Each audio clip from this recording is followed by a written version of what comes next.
जय श्री कृष्ण दोस्तों, आप सभी भक्तों का स्वागत है मेरे YouTube चैनल संसार की मोह माया दूर में, जहां हम हर एक दिन जुड़ते हैं श्रद्धा, भक्ति और आस्था से।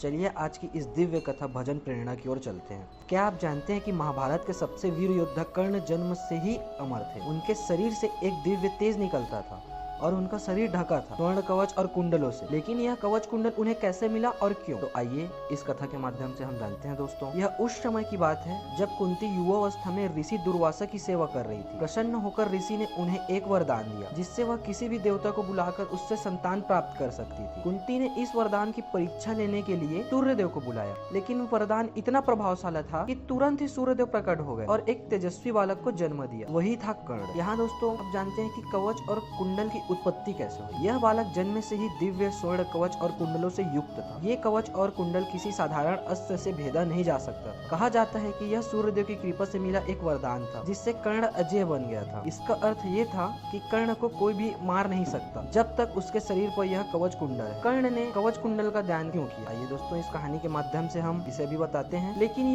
यही वरदान आगे चलकर कर्ण के लिए एक बड़ा त्याग बन गया। जब महाभारत युद्ध का समय आया, भगवान इंद्र जो अर्जुन के पिता थे को यह ज्ञात था कि कर्ण के रहते अर्जुन कदाचित विजयी नहीं हो सकता। इंद्र ब्राह्मण का वेश धारण कर कर्ण के पास गए और दान में उससे उसका कवच और कुंडल मांग ली। कर्ण जानता था कि ये कवच कुंडल उसके प्राणों के रक्षक है, लेकिन फिर भी उसने उन्हें दान दे दिया। क्यों? क्योंकि वो दानवीर कर्ण था, एक ऐसा योद्धा जिसने जीवन भर सम्मान के लिए संघर्ष किया, लेकिन उसने अपने वचन और धर्म से कभी नहीं डिगा।